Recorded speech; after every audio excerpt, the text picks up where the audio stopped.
Well, with the 4th of July just around the corner, who better to stop by our studios this morning than an artist who really does personify patriotism? I mean, millions upon millions have been just so moved by his patriotic hit, God Bless the USA, right? I know I have. We are so excited to have a person here with us this morning who just wrote that wonderful song. He's going to be here in our studios today performing that song as well, and also kind of talking about his live and his new book. We are so excited to welcome the amazing Lee Greenwood to the studios this morning. Good morning to you, Lee. Good morning. Thank you, Danielle.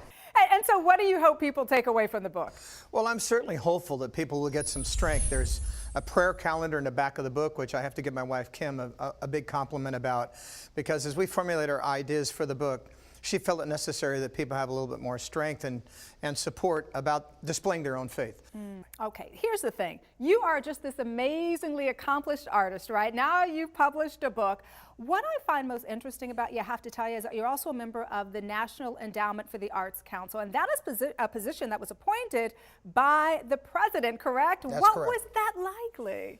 It's a great council, people who are very interested in art, and to tell you the truth, you know, Danielle, from coast to coast, we have found people that are sculptors and painters and singers and writers. We have a fellowship, of course, that honors people. We also, one of our responsibilities is to nominate for the president the National Medal. And so that's been twice that I've able to do that since I've been on the council. I have about 3 more years.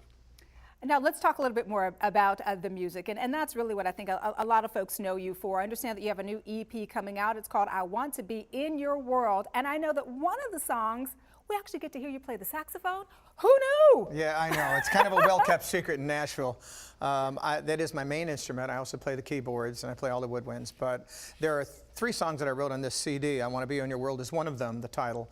Also, the other 2 cover 2 decades. Wounded Heart, I wrote 20 years ago, and Here Comes Love, There Goes My Heart is the one I play saxophone on. And it's actually a soprano sax that I play on this particular cut.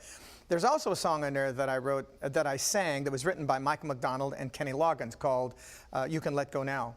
And Michael McDonald, who lives near me in Franklin, Tennessee, came in the studio and played piano for me.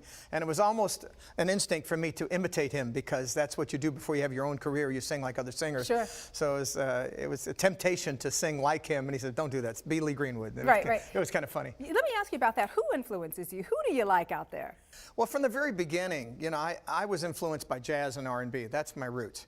I sang in church when I was 11 or 12 years old. I knew I liked you for a reason. Soulful. I knew. I'm very soulful. I got one son that is very soulful. Right. But I guess today's singers, you know, I cover the gambit, whether it's BBC Winan or you know, Kenny Rogers, a friend of mine. I love his style from the very beginning. I wrote a hit song for him.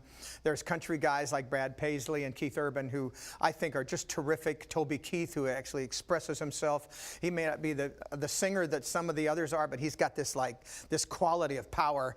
And so, you know, there's a variety of people, and they're all input, but I can't listen to people too long.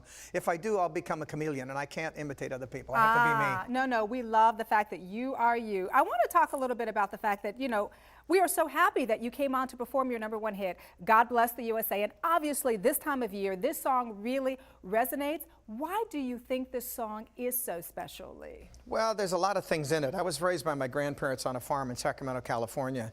The opening line, if tomorrow all the things were gone, I'd work for all my life, was about them, and about them losing their ability to farm because of government subsidizing the grain to Russia.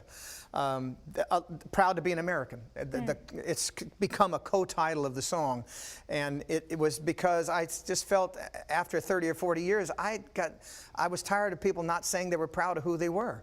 You know, I hear it from Italy and Britain and wherever else. I'm proud that I'm an Italian American. I say, wait a minute, what about just being an American?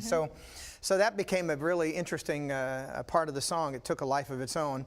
And then the treatment about the military. You know, I won't forget the men who died. My kids, when they were very young, asked me, why did you write that song? I said, because so many that sacrificed for us. And we forget that, how hard it is. And with my USO tours, and there's been about 30 of those, you know, you recognize it when you get right down in the field with them, how tough it is. I have to tell you, one of the things with that song that resonated with me is the line that says, if I had to start over with my children and my wife, that touched me because it's a very kind of familiar and being all about the family. And I know that we talked a little bit in the green room, and that's something that's very important to you. Yeah, I love my family. My wife and I have been married 20 years now. Kim is a gorgeous woman, and I love her. Ever? And my two boys, 17 and 13 now, at the time of this taping, they're just wonderful young men, and they have become an example of our family. So, you know, I talk about family in the song, and I talk about family in the book. And it is a very important part of our life that if you raise your sons, they represent your name, they represent your country, and who you are. And so I'm grateful for them. Well, we're grateful for you being here this morning. Lee Greenwood, thank you so much for stopping by. Thank you.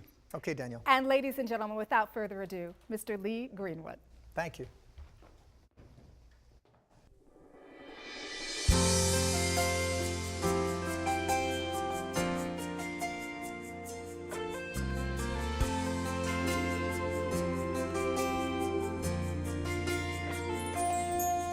If tomorrow all the things were gone, worked for all my life, and I had to start again with just my children and my wife, I thank my lucky stars to be living here today, that the flag still stands for freedom, and they can't take that away.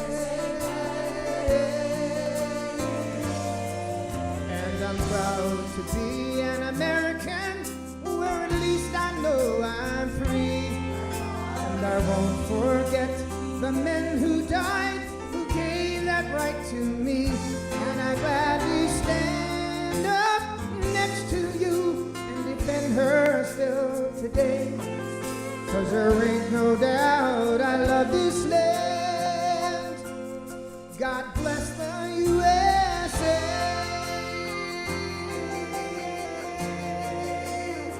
Yeah,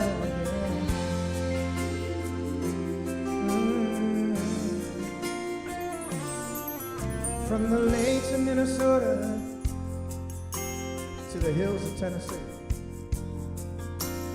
across the plains of Texas, from sea to shining sea, from Detroit down to Houston and New York to LA, where there's pride in every American heart, and it's time we stand and say, oh, that I'm proud to be an American, where at least I know I'm free.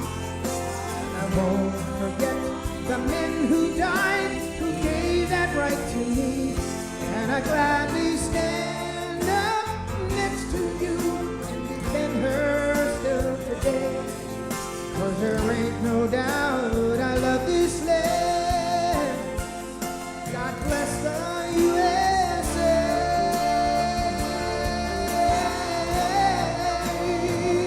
Oh, and I'm proud to be an American, where at least I know I'm free. I won't forget the men who died, who gave that right to me. And I gladly stand up next to you and defend her still today. 'Cause there ain't no doubt I love this land. God bless the